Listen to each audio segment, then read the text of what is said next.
Great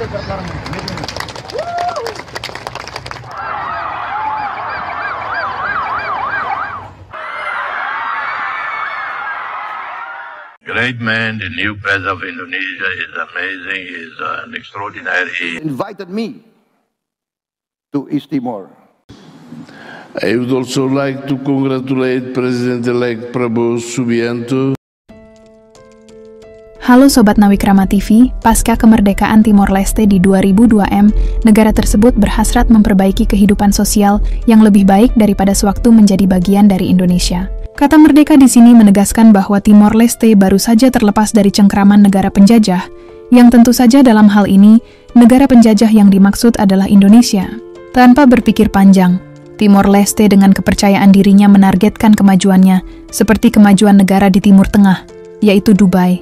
Hal ini pun seakan mendapatkan perspektif optimis dan dukungan dari negara sekutu pra-kemerdekaannya yakni Australia.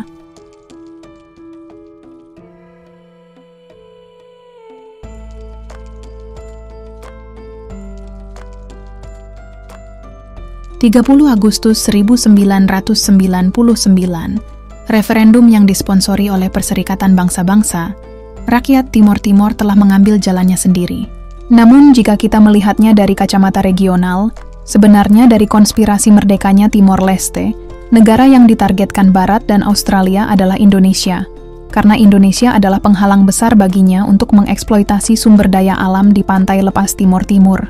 Indonesia pada awalnya adalah negara yang mengalami kerugian sangat dalam, bukan hanya terlepasnya Timor Timur, akan tetapi dari kejadian tersebut menyulut semangat gerakan separatis yang ada di seluruh Indonesia. Itu belum ditambah dengan kerusuhan-kerusuhan bermotif SARA yang muncul ke permukaan, sehingga Indonesia pada waktu itu terjun ke dalam jurang kehancuran untuk yang kedua kalinya semenjak peristiwa di tahun 65.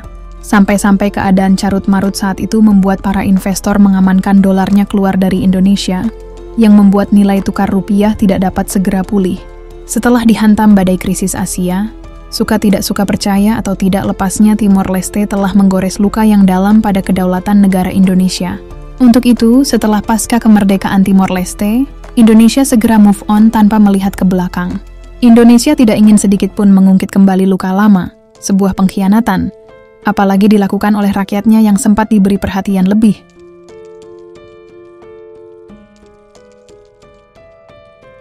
Seiring perjalanan waktu, Australia yang diharapkan membantu Timor Leste dalam menggapai cita-citanya, justru memiliki maksud terselubung untuk kepentingan pribadinya. Kekayaan alam andalan Timor Leste berupa minyak dan gas disedot secara brutal tanpa kenal ampun. Padahal ladang gas tersebut adalah aset satu-satunya yang bisa diandalkan untuk menunjang kemajuan di Timor Leste, mengingat SDM yang mereka miliki masih sangat rendah. Petinggi negara Timor Leste tergolong lambat menyadari akan hal ini. Padahal mereka sudah mengenali bangsa yang memegang kendali pemerintahan Aussie, yakni bangsa Eropa yang rasis dan sangat memandang fisik. Untuk itu, Aussie tidak mungkin memiliki hati yang tulus membantu rakyat Timor Leste. Bahkan berteman saja jika tidak ada kepentingan, super sangat tidak mungkin Aussie ingin melakukannya. Maka jangan heran apabila Aussie langsung hengkang ketika Timor Leste sudah tidak memiliki apa-apa lagi untuk dimanfaatkan. Hal ini tentu sangat mengecewakan Timor Leste, yang mana ia kini harus mengubur mimpinya menjadi seperti negara yang mereka inginkan, yaitu Dubai kedua. Bahkan takdir berlaku kebalikannya, di mana Timor Leste harus menerima pil pahit pengakuan internasional sebagai daftar negara termiskin di dunia. Visit Timor-Leste, Australia's favourite neighbour. No, that's Bali, dickhead. East Timor, home to virgin islands, golden beaches, friendly people, but most importantly, shit tons of oil and gas. Which is why here at the Australian government, we've repeatedly stabbed those friendly people in the fucking back. But hey, it was worth it. Here we are sculling champers on a jet above the Timor Sea where all that oil and gas is.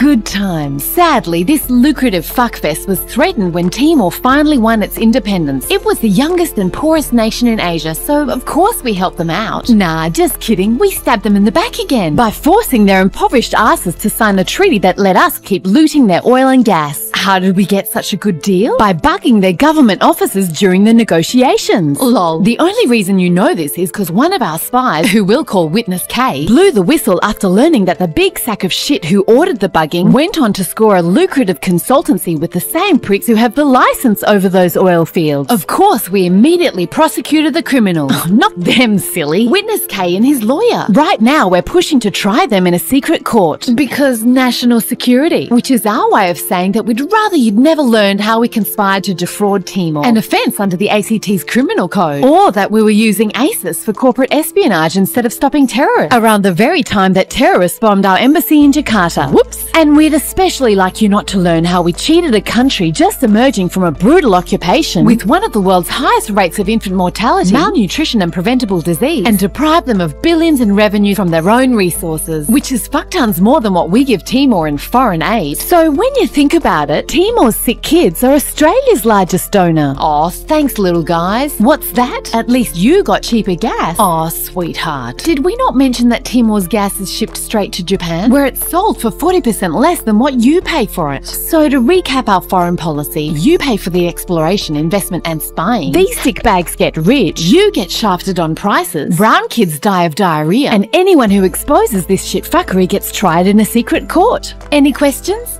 Visit Timor-Leste, Australia's best kept dirty little secret. Authorised by the Department for Coveting Thy Neighbour's Good.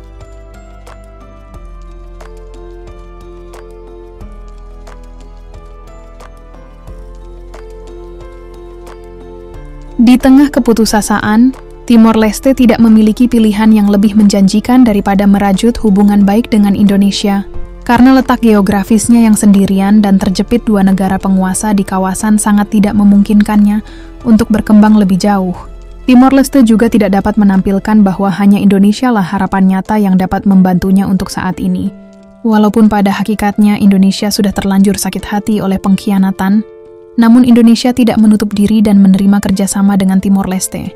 Sampai saat ini, setidaknya ada 9 BUMN dan lebih dari 400 perusahaan yang dimiliki warga negara Indonesia beroperasi di sana, menjadikan Indonesia sebagai mitra utama dalam perdagangan dan pengembangan ekonomi di Timor-Leste.